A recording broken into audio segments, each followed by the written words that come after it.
Today on the Big Six in 60, the Timberwolves trade for LaMelo Ball. The Timberwolves trade with the Hornets that brings LaMelo Ball to Minnesota. Minnesota sending out Naz Reid to Charlotte. The Celtics are still looking to move Jaylen Brown. Lots of talk about Jaylen Brown. And Brandon Aiyuk says he wants to be a Commander. The Brandon Aiyuk situation, which just continues to drag on and continues to be a thing over and over and over again. This is the Big Six in 60, the 6 biggest national sports stories from our local experts at the Locked On Podcast Network. We bring you the real story, why it matters, what's next, who wins the big game, and more, all in 60 minutes. The Big Six in 60 starts now. Thank you for making the Big Six in 60 your first listen of the day. Part of the Locked On Podcast Network, your team every day. LaMelo Ball is headed to Minnesota, giving Anthony Edwards a new star running mate. Ben Beacon with Locked On Wolves breaks down the fit. The Timberwolves trade with the Hornets that brings LaMelo Ball to Minnesota. Minnesota sending out Naz Reid to Charlotte, along with an unprotected 2033 draft pick, 3 first-round pick swaps, and 3 second-round picks. It's a ton of theoretical stuff. The bigger thing is obviously jettisoning Naz Reid. I actually did on yesterday's show, which was all about Isaiah Evans and the Timberwolves draft selections, which feels like forever ago. And it was like less than 12 hours ago I did that show. I did 3 minutes off the top based on the LaMelo Ball rumor. And I said in that 3 minutes, if the Wolves end up folding the LaMelo Ball move, which at the time had just been rumored by Mark Stein, Shams Charania, there was a bit of chatter last night, Wednesday night following the second round of the draft. I said in that 3-minute open, if the Wolves are able to fold in this transaction as part of the Julius Randle trade and not give up Rudy Gobert, I'm all on board. If they traded Rudy Gobert, I felt like the fit was pretty iffy because the Wolves defense minus Gobert plus Ball would be not good. I did not mention the possibility of including Naz Reid. That obviously is another wrinkle, but at the end of the day, this trade increases the Timberwolves ceiling. There's no question about it. Setting aside, there's obviously all kinds of emotions, and rightfully so, among Wolves fans about trading Naz Reid. You know, an undrafted guy who cut his teeth in the league, earned 2 big contracts, won 6 Man of the Year, all this stuff was initially a summer league roster addition, and then earned a 2-way deal, and then earned a non-guaranteed, partially guaranteed contract. Like, it's tough. And all the tributes and stuff should be posted, and it's going to be hard to lose Naz Reid. But a strictly basketball move, this trade absolutely raises the ceiling of this Timberwolves team. There's no question about it. LaMelo Ball is the word generational probably gets thrown around too much, and maybe that's slightly hyperbolic, but he's very likely the best passer in the entire NBA right now, not named Nikola Jokic. And I think we are underselling in a lot of cases just how impactful LaMelo Ball will be offensively. And that's what I want to talk about today, is just talk about the fit. We have plenty of time to talk about the rest of the offseason. There's going to be a show tomorrow. I'm going to do a crossover episode with the guys from Locked On Hornets later today. We're doing a live squad show. While you're watching or listening to this, we're doing the live squad show on YouTube. There's a ton of stuff in the next couple of days. So this quick hitter is about the specific fit with LaMelo Ball. It's absolutely perfect. LaMelo Ball can score if you need him to, and he has scored a lot. We're talking about a guy who's a 20-plus point per game scorer. For his career, he's 20.8 points per game. He's scored 23 or more per game 3 straight years. This last year, he was down a little scoring-wise, but that's because this Hornets team was just that much better. And the usage rate went down a little, and the shooting actually improved in terms of his three-point percentage. He was right at about league average. He's more of a volume three-point shooting guy. But the point is, he can get to his spot and score. Mid-range, floater game, three-pointers, unlimited range. He's a volume three-point shooter. Again, 36.5% for his career. So he's not a sharpshooter, but it's not the percentage. It's the fact that he can shoot it at league average from anywhere. Catch and shoot off the dribble. You've got to guard him. You got to pick him up at the timeline if you don't want him pulling from the logo and knocking down a 3, because he can do that. It's also just the half step. When teams are loading up on Anthony Edwards, they've got to be a half step closer to LaMelo Ball. Even if he's not a 43% three-point shooter, the idea that he can pull from anywhere and knock it down from anywhere is going to keep defenses honest. It's the extra half step that simply didn't exist before, whether it was aging Mike Conley or Naz Reid for that matter, who certainly had the respective defenses, but in large part due to the shoulder injury late last year, wasn't shooting the ball well down the stretch in the regular season of the playoffs. But LaMelo is just a different threat. He can also obviously attack a closeout. He doesn't get to the rim that much, but he can do it. He's long enough to score over shot blockers. He, again, is good with the floater game, good in the paint, outstanding in pick and roll. But I think the number one thing is just the overall mentality of the ball movement, sharing the basketball. It's going to be so much better. And that's huge.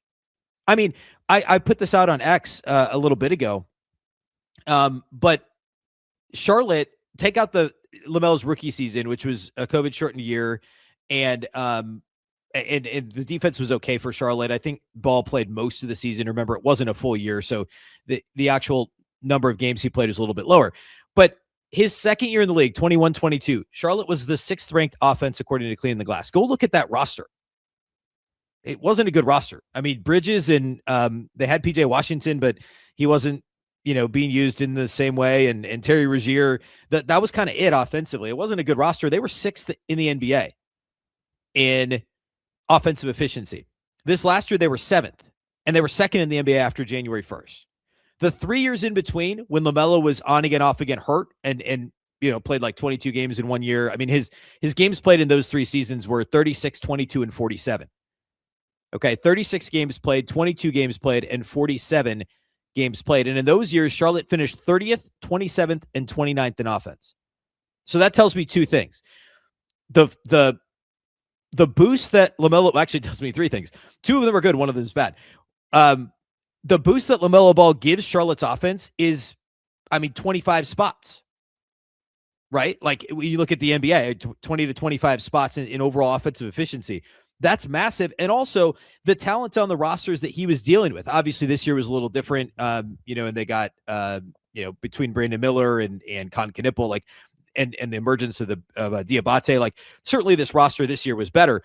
But the fact that the roster he had in 21-22 is a top 10, top 6 offense, and then it plummeted to bottom 3 in the league the next 3 seasons, including a dead last finish in offense when he was injured a lot, shows you the level to which he raised what was pretty modest talent, to say it kindly, on a Charlotte roster.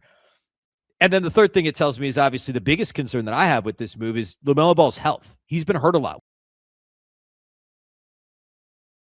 The biggest stage in world soccer is here, and every match feels like it has the potential for a memorable moment. One goal can completely change the energy of a game, shift momentum, and alter the outcome in an instant. That's what makes tournament soccer so exciting, from the opening whistle to the final kick. Now FanDuel is giving fans another reason to stay locked into every match, with every goal pays. Bet on a match and get bonus bets for every goal scored in that match. More goals mean more bonus bets. All you have to do is turn on your token. That's what I love about these tournaments. You can turn on a match between teams you don't normally follow, and suddenly one goal changes everything. The tension builds so quickly that you're invested before you even realize it. And now you get to benefit from each goal scored. From the opening whistle to the final kick, let there be goals on FanDuel. Visit FanDuel.com now to get started. Welcome back to the Big 6 in 60. The Celtics are engaged in Jaylen Brown trade talks as they weigh their next big roster move. John Corrales with Locked On Celtics sorts through the rumors. Lots of talk about Jaylen Brown, where it just feels like when you hear Shams Charania, when you hear Brian Windhorst talk, it seems like it continues to trend in the talks are, I don't know if they're intensifying, but Brad Stevens is very clearly talking to teams about Jaylen Brown. They are listening. They are engaging. This is a process that is currently happening. As I said yesterday, it doesn't mean that Jaylen is definitely gone.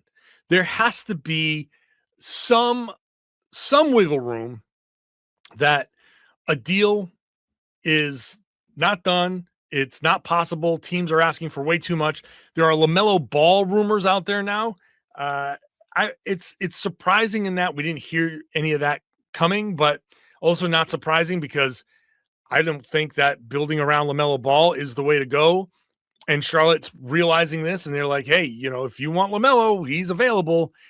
So it does make the Celtics situation kind of interesting, right? Because if LaMelo is there, and some teams might be like, hey, we're not going to go so crazy to get Jaylen. We can get LaMelo. That's a star level player. Maybe you can argue, is he better than Jaylen? Is he not? Obviously, LaMelo, I don't think is, but he does have like that explosive potential. So whatever it is, wherever you think they land, teams can be like, if you're going to try to squeeze me on Jaylen, I'm just going to go see what's up with LaMelo. But it's very clear to me. I do think that I did question whether clarity was the way to go with this. I do think it is clear that the Celtics are looking to trade Jaylen Brown. Now, whether you want to get into the semantics of, are they shopping him? I don't know. Is Brad Stevens calling up every team in the league and saying, hey, you guys heard I'm Jaylen Brown is available, right? Whatever the semantics are, wherever the Celtics fall on this spectrum of listening to offers, engaging, shopping, pushing, renting a blimp and putting it out there, hey, come trade for Jaylen Brown. Wherever they land on that spectrum, it's clear. I go back to what I said yesterday about when I asked Brad directly, is Jaylen Brown going to be on the team to start the season? And he said, I can't predict the future. It's because Jaylen is on the block. He is the discussions are being had. So I know there's some pushback. I know people in the comment section on YouTube were pushing back and saying I was reading what Brad said wrong. I don't think I was reading it wrong. I don't think that this is guaranteed to I don't think this is like some smokescreen. I don't know. Maybe other teams in the league are exacerbating the situation. It's entirely possible that teams around the NBA are starting to feed the rumors to say, hey, maybe Jaylen Brown can shake free. Maybe we can get him. Maybe we can get him for less. Maybe we can force him to request a trade because we're poisoning the well. And the more we tell Windy and other sources, other reporters, hey man, yeah, we've heard a lot of noise about Jaylen Brown. The more that gets out there, the more likely it is that Jaylen's going to be, even if he's not there at this point, that somebody's at some point Jaylen's going to be like, hey, you know what? I'm sick of this. Okay, just do it, Brad. Just I'm not coming back. I'm done. Trade me. And everything that happens in the league, there's some level of sabotage going on. This is going to be an interesting thing. I got a mailbag question about the media, how that, all of this stuff is handled. And I do think there's a legitimate conversation to be had. Maybe Tom Westerholm and I can get onto like a bonus podcast and just riff for 20 minutes about this, because everybody is, everybody has their own sources and people are digging. And so I make a couple of calls, send a couple of texts. Jay King sends a couple of texts. Adam Himmelsbach sends a couple of texts. We all have different degrees of people who are willing to talk to us, right? Because sometimes it's who we work for. Sometimes people want to know that if they're gonna leak something, it's got to get out there to a place where it'll catch fire. So that's some things. Some people like different people. There might be people in the organization that hate me but love somebody else, and I'm not going to get the information. I got to go get it from somewhere else. And there are higher level people talking to higher level reporters and so on and so forth. Guys from other teams, agents, GMs that aren't even involved but have heard things. All of this stuff, it's all there, and everybody has an agenda, right? There are very few people who talk just to be like, hey, I'm going to be truthful and tell you some information. So people have an agenda. Reporters' jobs is to understand what that agenda is and not go rushing with every little rumor to go write a story, because maybe you've heard something and you're like, I kind of want to get another person's take on this, because what I'm hearing from this person is very one-sided. There has to be some level of that in the discussion. The problem is that everybody's writing, right? There's 1,000 people writing about the Celtics, where it used to be a dozen people writing about the Celtics, and you all had to wait for the paper in the morning to see what the headline was. And now there's reporters, there's, high level, the Windhorse types that are on ESPN. There's the local beat guys like me. There's the national reporters. There's just different levels, and everybody's fighting. There's bloggers, there's aggregators, so many different people. And with social media, all of it gets thrown into the same salad, and you can't tell. For you, the consumer, I feel bad. Because it's so hard to tell what's real, what's not, where it's coming from. And so much of it is purposely disguised to look like something that it might not be, because there are people fighting for clicks, because people get paid on clicks, and it's difficult. It's difficult to do something that is legitimate and thought out and nuanced and still get the attention. I'm trying to do something that's at least got some sort of reasoning behind it. If I'm wrong, so be it. But at least I'm thinking things through and coming up with something, right? I'm not just trying to play gotcha. I'm actually talking about things that are happening, and I'm reasoning things out. Again, if I'm wrong, I'm wrong. If I'm right, I'm right. Great. But I still need people to click. So sometimes the headlines have to be somehow attention grabbing, right? And people don't like the headlines, so they accuse me of being clickbaity.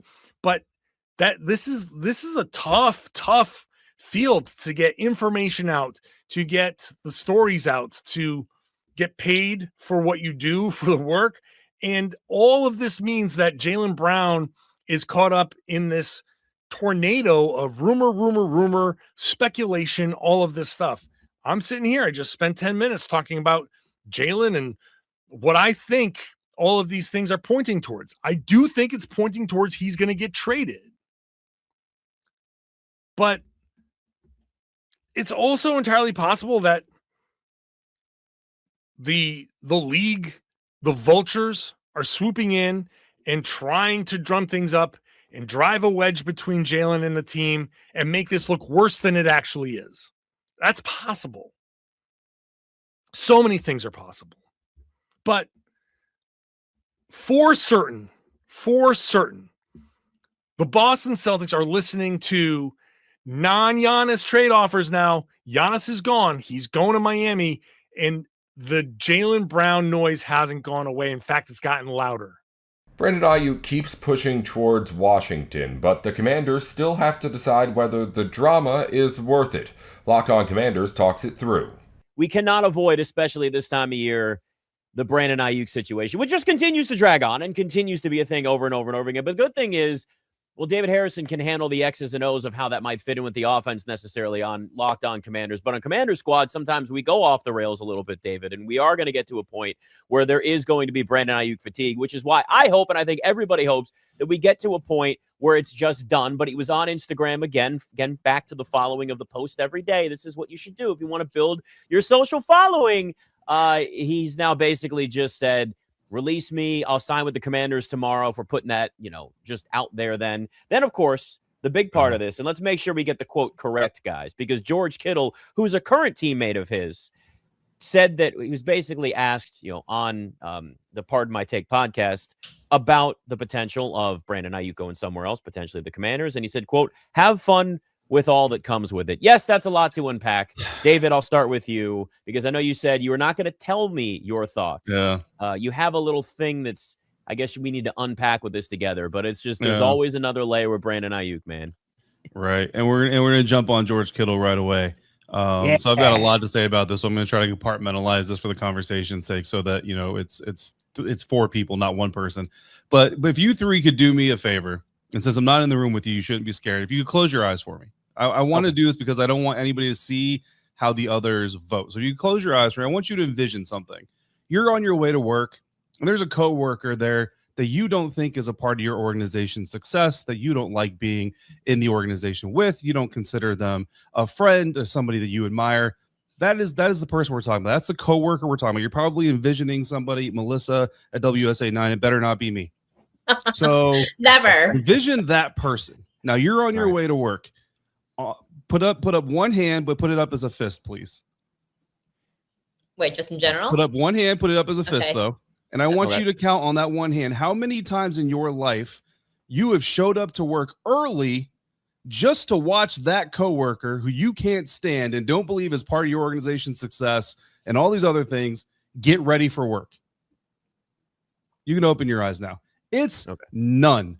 It's 0 times, because in that same conversation that George Kittle had, where he's good luck with that, buddy, he also told everybody how he used to show up early just to watch Brandon Aiyuk work out, just to watch him hit 22 miles an hour, just to watch him cut on a dime, all these things. George Kittle, who is all of a sudden now very publicly just taking an axe to grind to Brandon Aiyuk, admitted in the exact same conversation, but this is the part that nobody wants to talk about, that he showed up early to work to watch this teammate that he is now very, very not so subtly telling people good luck dealing with everything that comes with him. Brother, you showed up early to work to watch him work. And the three of you, and I agree with you, 0 times in any human being's realistic, logic-based thought process do you ever show up to work to watch somebody else work that you think is a bad part of your organization. Ever, Anthony Armstrong. Would anybody ever do that? So talk about capping George Kittle. Bro, like, I know you want to be in the media after you're done playing, but this is not the way to do it.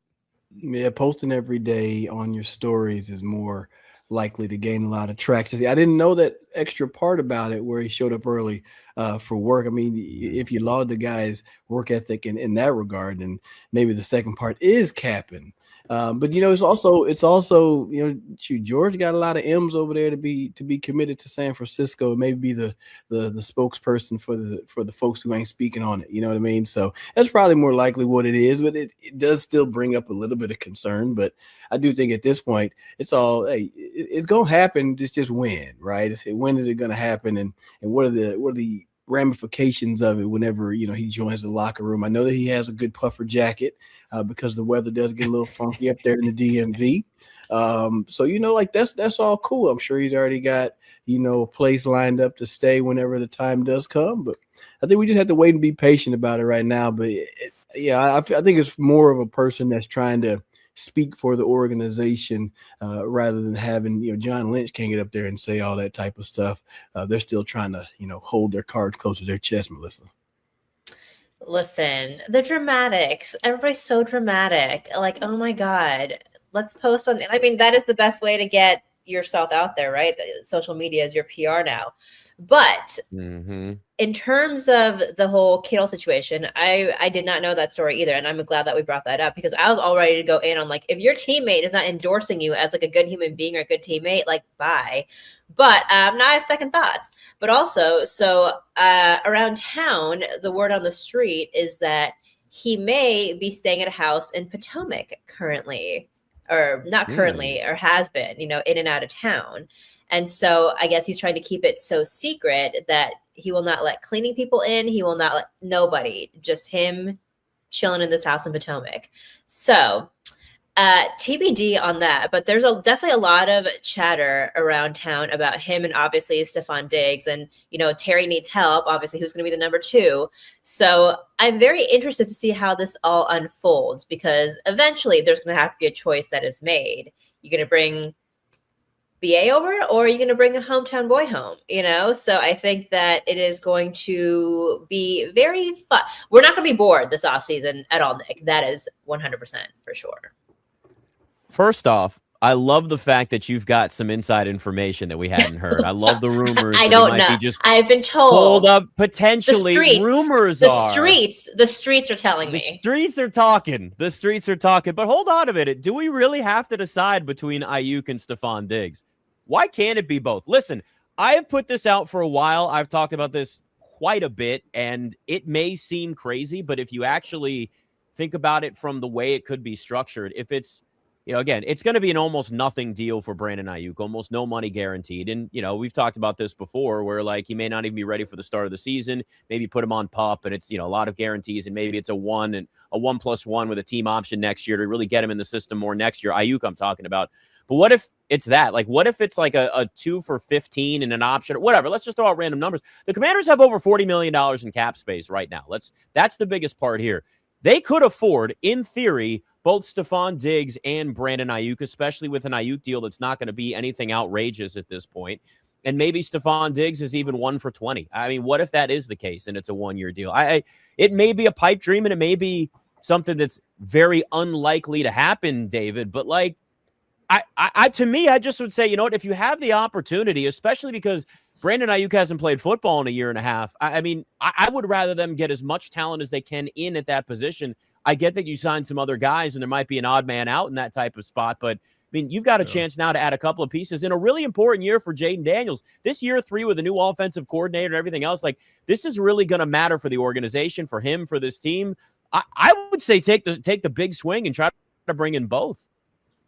No, I hear you 100%. I would say that to me, there's 3 issues that I have with that plan that I've kind of talked about on Locked On Commanders every time it comes up, usually in a mailbag episode. And the first issue, honestly, is that assuming Brandon Aiyuk is an inevitability, Brandon Aiyuk is coming, is what I'm trying to say in English.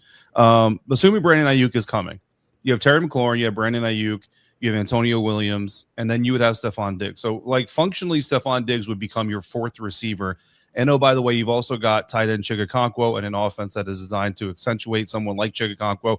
And you got Rachaad White, who's one of the best receiving backs in the NFL today. So, functionally, after all that, Stephon Diggs almost starts to look like maybe a number 5 type of receiver, unless one of 2 things happens. Brandon Aiyuk is not healthy and is not ready to go. But listen, you go back to the videos of him running routes before the Houston Texans preseason game against the 49ers in August of last year. And then you go to George Kittle's supposedly very candid and honest opinion of him running 22 miles per hour on the practice field and stopping on a dime and looking all, everything that you would want in Brandon Aiyuk 8 months ago. There's no reason to think that, come August of July, August of 2026, that Brandon Aiyuk is not going to be physically able to play. Now, football shape, of course, is different. Anthony, you can speak more to that. That obviously matters. But even if that is an impact, and even let's say Brandon Aiyuk starts the season on PUP while we get him up to not just, game shape, but also the playbook and the communication, all these other things. By week 5 or 6, Stephon Diggs, you're now, like I said, wide receiver 4, maybe 5 at some points in time. So that's problem number 1 for me, because I don't think Stephon Diggs wants any parts of that.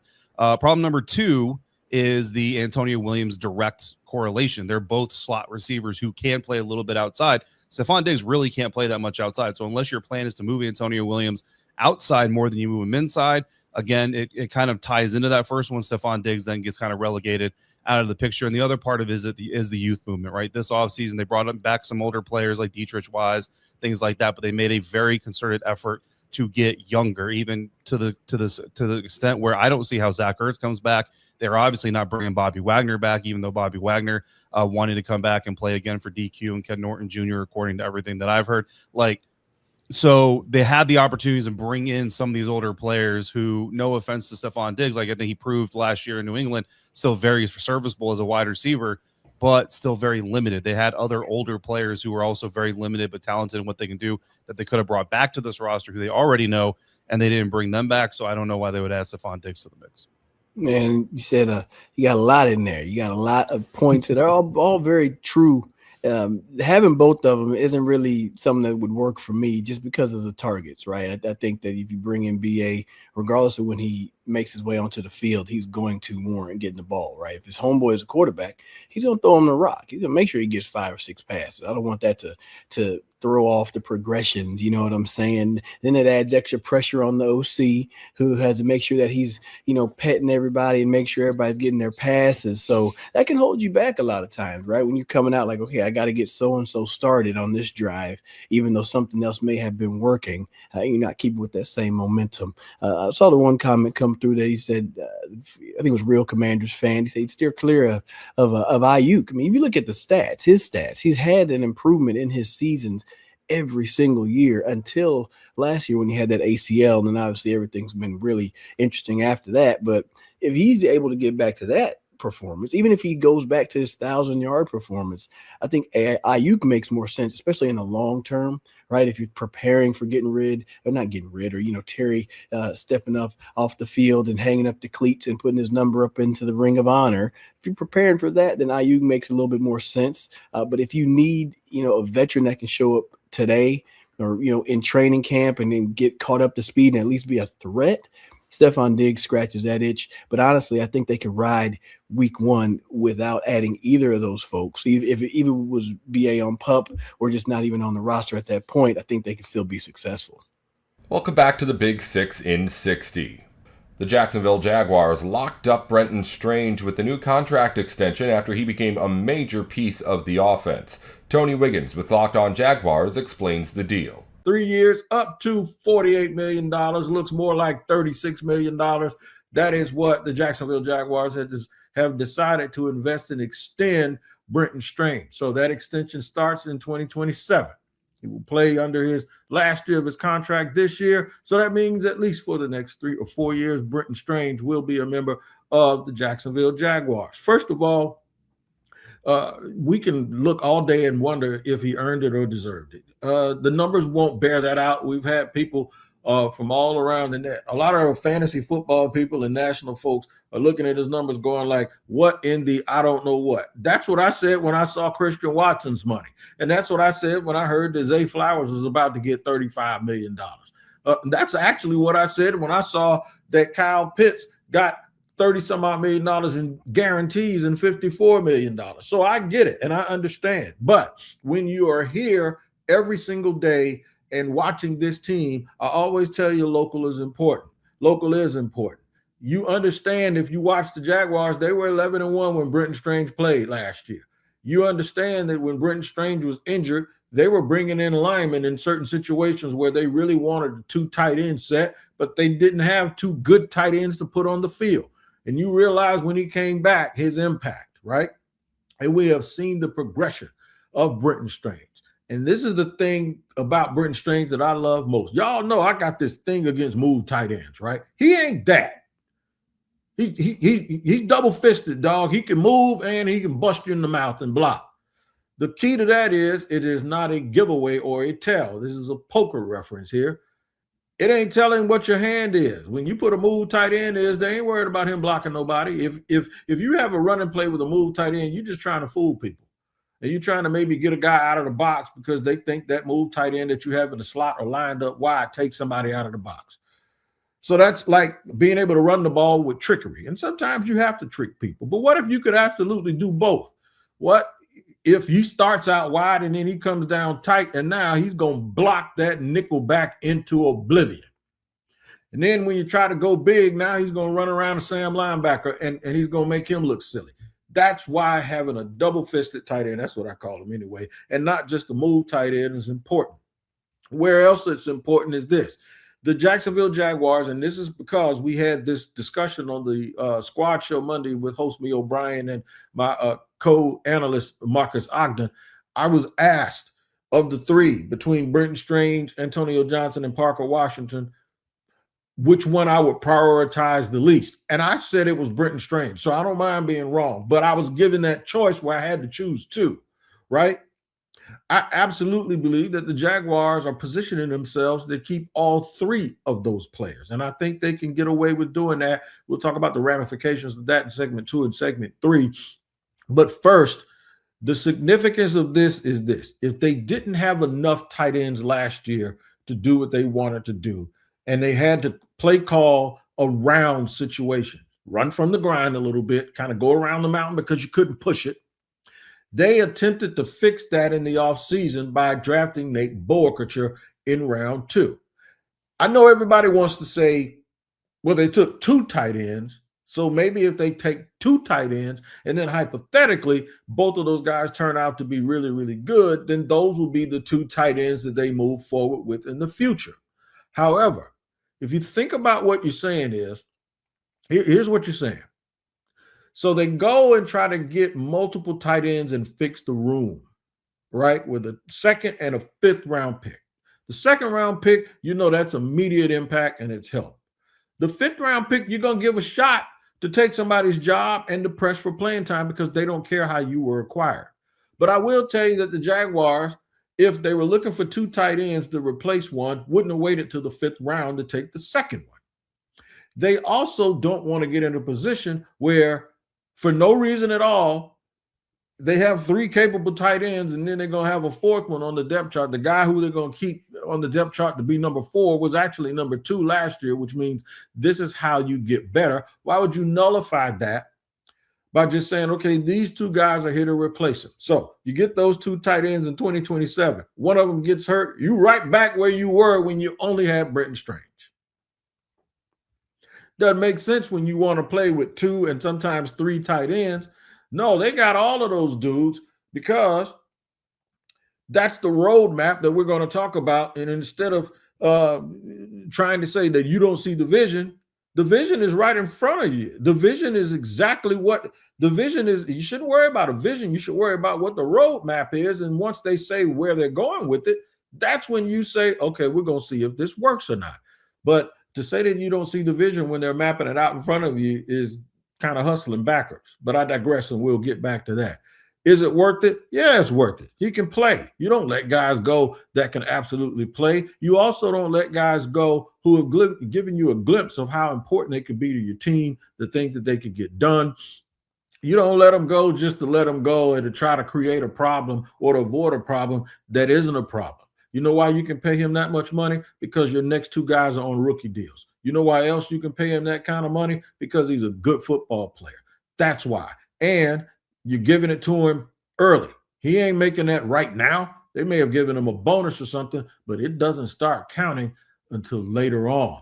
And maybe if they gave him a bonus, they can use some of that this year on the salary cap to spread this thing out over the life of the contract, which means that number doesn't hurt you as much in the future. Kudos to the Jaguars. Running a business shouldn't feel like you're trying to connect a bunch of systems that were never designed to work together. One app for accounting, another for inventory, another for sales, and somehow none of them talk to each other. That's where Odoo comes in. Odoo is an all-in-one business management software that brings every part of your business together in one powerful platform.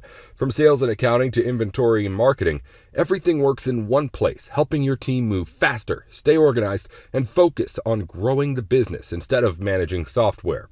The best organizations know that success isn't just about talent. It's about having everyone working toward the same goal. And that's true in sports just as it is in business. The Knicks acquired a bunch of pieces from different teams. Jalen Brunson, Karl Anthony Towns, OG Anunoby, and got everyone pulling in the same direction. It wasn't just one great player or coach.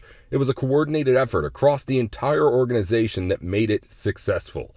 Great organizations win because operations matter, and that's why you should get Odoo. Try free today at odoo.com/lockedon. That's odoo.com/lockedon. Welcome back to the Big Six in 60. Miami landed quarterback C.J. Cypher and offensive lineman Quayle Fielder in a major 2-for-1 recruiting win Wednesday. Alex Dono with Locked On Canes walks through those commitments. Miami's building not only in the class of 2027, but now 2028 and 2029, because the Hurricanes land 2 standout players out of Carrollton, Georgia. Now, if you follow recruiting at all, and if you follow high school football at all, you know of Carrollton. Powerhouse program in the Atlanta area. It's a great place to build a pipeline for. If Miami can now even get more players out of that school, they're always producing elite talent. And the two players that Miami just landed in tandem here on Wednesday night, they're cousins. And I think the idea of Quali Fielder and CJ Cypher to be able to spend about 3-4 years together on the Miami Hurricanes roster, they're staggered by 1 year. I think it's a beautiful thing, right? We've had siblings play together at Miami. We've had cousins play together at Miami. I think it's an awesome opportunity for them and their families. And these players are studs, okay? We could start with Quali Fielder, class of 2028 offensive lineman, one of the best in the entire country. He's 6'4", he's 6'4.5", I should say. I was reading the fraction, like 6'4.5", 321 pounds as a rising high school junior. Heading into his junior season, he's already built like a college football Power 4 offensive lineman, which is tremendous. 36-inch arms, 81.5-inch wingspan, 9-inch hands. He becomes the second verbal commit for Miami in that class of 2028, joining quarterback Knox Annis. And Quali Fielder chooses the good guys, Miami, over Georgia, home state Bulldogs, over Ohio State, over Notre Dame, over Florida, over LSU, and over Texas. And something I want to emphasize about both of these players, Fielder and Cypher, they have each competed over the last month at camps at the University of Miami, and they have blown the staff away. I'm told that they were two of the most impressive players who attended these camps. Two of the best players Miami had all summer long. And, we'll talk about Cypher in a second, but on Quali Fielder, he won the MVP at the Atlanta Under Armour camp this offseason, which is a prestigious event. He has honors earned for the 2027 Navy All-American Bowl, 2027 Polynesian Bowl, 2027 Under Armour All-American Game, and he was a Max Preps first-team All-Sophomore All-American selection this year, has been to back-to-back state title appearances, as has his cousin, in the Elite 7A classification in Georgia, and has been a starter since he arrived in high school in the 9th grade. And he says Miami has felt like home for him since going down twice within the month of June. So you love to hear that. And, CJ Cypher was someone I had a chance to watch throwing the football, slinging it when he was here in June as well. And I know for him, it's even more advanced. He's going to be heading into his sophomore season, but he's already a stud quarterback. And I reached out to our recruiting overlord, Brian Smith, to talk about them. Here's what he said about Quali. I have to censor this so I don't lose my clean rating, but Brian Smith said on Fielder, he's a bleeping dude and a great kid as well.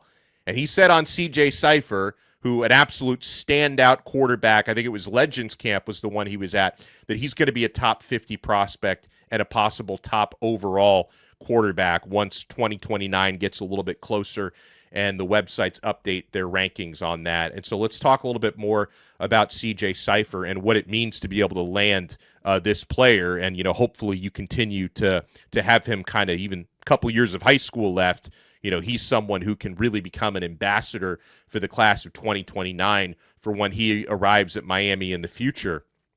And so on Cypher, first commit of the 2029 class, and he actually is the first player since Malachi Toney to commit to Miami after his freshman year of high school.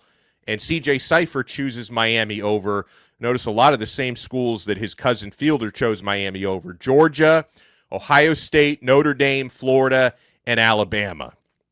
An elite passer already heading into his sophomore season with plus metrics and intangibles. Checks off every box you would want for a quarterback when it comes to arm strength, his release, his ability to manipulate arm angles, his touch, his processing. And, like Fielder, comes out of Carrollton, Georgia, one of the best programs in the entire country. He's been mentored by Coach Joey King there. Carrollton has also developed players like Trevor Lawrence and Juju Lewis, as well as quarterback trainer Tony Ballard, who has had Davis Mills, Gunnar Stockton, and more. So this is an unbelievable player that Miami has landed. And on CJ Cypher, on what stands out most about Miami, the people and the culture, he said, from the first time I stepped on campus, I felt the energy from the coaches, the players, and the fan base. Coach Shannon Dawson and Coach Mario Cristobal have built something special, he said, and the relationships I've built with them made Miami feel like home. The way they develop quarterbacks, compete at the highest level, and bring in the best players in the country really stood out to me. I felt like the timing was right, he said, because I had built a strong relationship with the staff, and I knew exactly what Miami was about. And by the way, Shannon Dawson, of course, just signed an extension during the offseason, so hopefully Dawson is here for the long haul. He said after spending time with Coach Dawson, Coach Cristobal, and the rest of the program, I could see myself growing there as a player and as a person. I wanted to make my decision based on where I felt most comfortable and where I believed I could reach my full potential. And Miami checked off every box, he said. And folks, so in the case of Fielder, it's a no-brainer for an offensive lineman to want to come to Miami. You see the way Miami develops O-linemen, the way they're putting guys into the NFL. Francis Maui-Noah was just a first-round NFL draft pick. So you would understand why one of the top offensive tackles in the class of 2028 would want to be a Miami Hurricane. And I love, folks, as it goes with CJ Cypher, I love what Miami is doing with quarterback recruiting. A few years ago, we couldn't say that. A few years ago, it didn't look like Miami had a viable pipeline of quarterbacks coming out of high school, and I think that's why, for the past 3 years, Miami's gone into the portal and gotten Cam Ward, gone back in there and gotten Carson Beck. They get Darian Mensah. But what I'm seeing now with the young quarterbacks that Miami has in their room, I believe within the next 1 to 2 seasons, Hurricanes are not going to have to go to the portal for QB1 anymore. When you have now lined up heading into his second year as a redshirt sophomore, Luke Nickel. When you have Darion Coleman as a true freshman behind him. Coleman, some of the best arm talent I've ever seen. Luke Nickel, very talented player, and he's a certified winner, 2-time back-to-back state champion in that state of Georgia. Darion Coleman comes off a fine season at Jones High School in Orlando. Then you add Israel Abrams, who's coming in the class of 2027, who's a 5-star quarterback, one of the top guys Miami's ever recruited out of high school, and he looks the part. You have Knox Annis already lined up in the class of 2028, and now you add CJ Cypher for the class of 2029. So this is quarterback recruiting, planning, QB pipeline out of high school we haven't seen at Miami in a really, really long time. And I say bravo to Shannon Dawson, bravo to Mario Cristobal, bravo to Dennis Smith and the entire recruiting staff, because the Hurricanes are putting themselves in a great position for the future. And I want to revisit something I've said a few times in the last couple of weeks.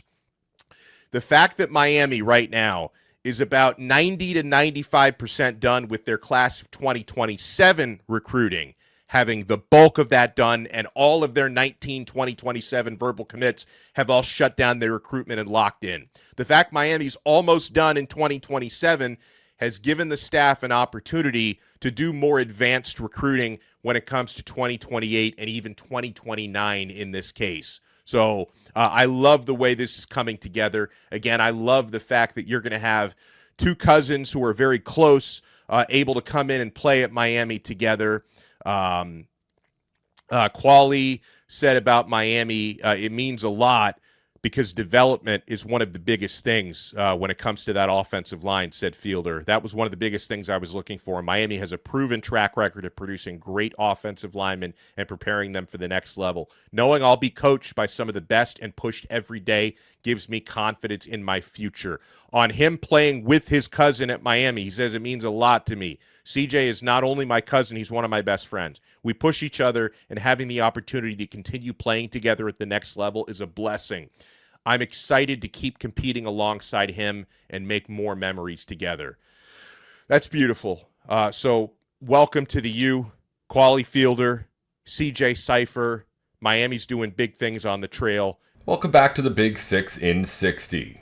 Round 1 of the NBA draft is in the books, with AJ Debantza, Darren Peterson, and Cameron Boozer leading a loaded class. Tyler Rucker with Locked On NBA Draft looks at the best picks of the round. I wanted to focus more on the team and best fits. So some of my favorite draft hauls. So a couple teams, had multiple picks. A couple teams traded in to get a second pick.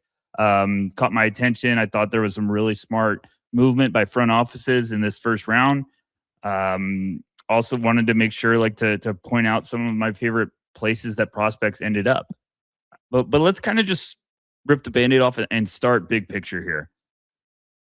I want to kind of just talk my general thoughts about the first round. Now, look, the draft over the last couple of years has been one of these things where fans are always, it is our sports reality TV show. I think that's why we love it. We love to see if there's chaos, there's anarchy, there's that wild pick that creates, the Bill Simmons meme, whoa, or just something that you were frequently texting about and cannot believe just happened. We probably all have a fan moment of a player getting selected to our favorite team in which you kind of sit there and pause and you're like, I've never heard of this guy. Now, previous years, you probably really wouldn't have heard of them. But if you were at No Ceilings, we would have been telling you about him. But there's always that one name where you're like, wow, I thought I was getting familiar with the draft and I don't know who that is. And it seems like those days are numbered now. It seems like those days are not as familiar. Now, you could say Young Hansen last year was a little bit of a shocker for a lot of people. And I think more you were very familiar with who he was. It was just the place he was taken. But if you really think about it, in recent years, we haven't had that much anarchy and chaos. I do think this is a product of a lot of front offices are really focusing and locking in and getting, better scouting departments, the advance in analytics and statistics and numbers and how smart these teams are becoming. You're starting to see these teams are almost leveling up when it comes to drafting and finding ways to improve the margins. That doesn't mean that, there's not some first round picks where you're like, that one might be an interesting fit. I don't know how that one's going to work out. Is that going to be a guy that might actually have to get to the second team to really find? There's always those that you kind of we'll see how it progresses moving forward. But I also think it's funny when fans you kind of see last night there was a little bit of fans being like, man, this is too chalk. This is boring. I want something. And you're like, well, shouldn't you be excited that it seems like teams are drafting better? The teams are drafting the guys that seem like they're the best 30 prospects in the first round. And I know there's some debate there because there's still some really good value on the board as I'm recording this right before round 2. But I thought it was a really good first round. I thought there was a lot of fascinating players that, we had heard going up into the draft the night before the draft. There was a lot of names that were connected all over the place. It seemed like 1 through 7, when you talked to teams, was pretty set. It seemed like 8 to 10 was kind of like hey, it could be this 5 guys, or it could be like the range of these 4 guys plus a couple wild cards. So you're like, okay, well, that doesn't make things easier. Then you kind of moved on and it was like, oh, wow, it's just a bar fight of connecting every single prospect to each pick you possibly could. You feel like you would get the intel and you'd get narrowed down, and then a day or two later, all of a sudden a new name popped up of hey, this could be a wild card. Or the ranges with all these prospects was really wild. Kareem Lopez, off the top of my head, you heard as high as the lottery, and then you heard all the way to the 20s. Nate Ament was a name that, going back the last couple of weeks, was mentioned. He could be at 6, he could be at 8, he could be at 10. That's where he's buzzing right now. Then it was all of a sudden, hey, if he gets past 10, he might tumble. Could OKC be interested? Is Dallas now someone at 9? It's a lot of smoke and mirrors leading up into the draft. That's why I always stress to people, when you start hearing intel really close to the draft or buzz or rumors, be really careful. It's usually a lot of smoke. Sometimes it's a team trying to get another team to bite, maybe up the ante a little bit and try to get an asset from them or get them to come up and that's a poker match. Sometimes it's also the strings being pulled behind the scenes. Might be agents, might be, just some misdirection that you're kind of careful to believe the late smoke. So I thought it played out pretty much the way I was expecting. There was a couple of names that I think slipped through the cracks that kind of surprised people. The Baron Philon for one, Cameron Carr out of Baylor for another. But, it's the fun part about kind of leading up to this. We have a lot of passionate fans, which we love you guys, but a lot of passionate fans will be like, hey, there's no way this guy slips. And I'm like, there's always no way someone slips until after the draft. And we go, wow, I can't believe that guy slipped. I can't believe this. I can't believe Baron Philon fell to the 76ers at 22, or can't believe Cameron Carr fell all the way down into the 20s. Like, there's always names that slip through the cracks, especially in a talented class that we knew and expected this one was going to be. There was going to be some names. All right. So let's get into the beast, though. This first round didn't shock me too much of the names. I think the order and the range where they all ended up was pretty much kind of expected by one or two spots. You just kind of are like, all right, who's pulling the trigger here? I wanted to talk about some of my first, favorite draft hauls, team specific teams that have multiple picks. This is in no specific order. I'm just kind of going off the top of my head. I have my list that was like me going through the ranks and kind of just throwing it all over. So one of the first ones I actually love is I love what the Charlotte Hornets did. You get Honest Steinbeck at 14. They needed a big. That was the buzz going all the way into the draft. Every team you talked about was like, hey, this is probably either going to be Steinbeck or Merez Johnson. It seemed like those two had a floor at 14, 15. And he also thought like, hey, if Mara somehow was still on the board, maybe he could be in the conversation. Merez goes 9 to Dallas, which, spoiler alert, we'll talk about him a little bit later. And it kind of seemed like an opportunity when Mara goes 12 to OKC. I was like, all right, now things are getting a little interesting for Charlotte. If you want a big, and it was kind of like the next tier of bigs sort of drop off, if you want to put it that way. I was like, Steinbach, you got to hope that he's there, and you got to sweat this one a little bit. Going into the draft, I thought it was potentially one of my favorite fits. Charlotte was a team going into this one I thought had like a fantastic opportunity to take another step forward. This is a front office that's still very young in their tenure. They've coming off a fantastic draft where they really started to get some pieces and build some depth, some other pieces that I think could be taking a nice year two leap. Zion James, Ryan Kalkbrenner, Liam McNeely, I think is going to be a guy that probably starts to shock some people a little bit. I think he could take a nice step in year two. And then obviously Colin Knippel was unbelievable last year. Looks like a potential superstar for that team.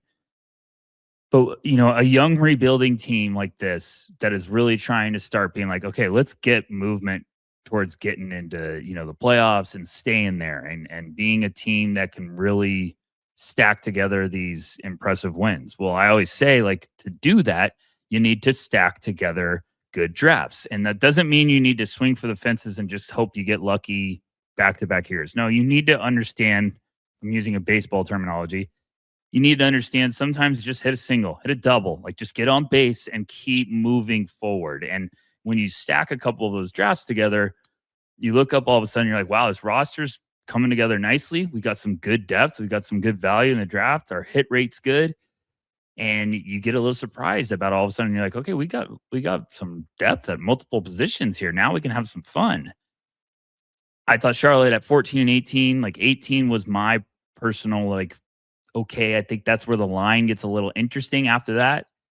You had heard that Charlotte was kind of talking to Golden State about maybe Golden State wanted to come back. I think it was a very desired combo of picks because 14 and 18, like I just said, we're pretty much in the wheelhouse of like, hey, the value could slip a little bit, play perfectly into your hand. I thought Charlotte should stay put. I know they were, in some trade rumors with another team about a very talented big man, but they stay put. Honest Steinbeck was like a perfect fit for this team. They needed another inside presence. He is an unbelievable rebounder. He has been his whole life. Boardman gets paid, and that dude can hit the glass. So 6'11", 248, good touch, toughness. I thought it was a great pick. It's probably, one of my best, like, hey, perfect You just get the solid player, solid big man that should play for a long time and still has upside. And then at 18, Charlotte was. This was a one fun intel thing. Charlotte was pretty much connected to all that second tier of guards, and then you started to hear maybe it could be another name or two. But one name that I thought it could have been Okori or Christian Anderson, Abuka Okori of Stanford, and Anderson's still on the board. That's a great get too. Former teammates overseas with Steinbeck, you get that little chemistry right there. Anderson's a really talented point guard. I know he's around 6'2" and change and a little light, but that's one of the best shooters in this draft. Unbelievable pick and roll weapon. Really talented guard. I think there's a lot of room for growth with his game. If he fills out a little bit, he's got the NBA skills. Like his best basketball on the court fits really well with the NBA style. That's all for today's Big Six in 60. If you follow basketball, football, or college sports, the Big 3 in 30 has a half hour on the biggest news in the NFL, the NBA, and on campus, going up every weekday just like this one. Just search the Big 3 in 30 NBA, the Big 3 in 30 NFL, or the Big 3 in 30 college, wherever you're listening or watching now. Thanks again for tuning in to the Big Six in 60.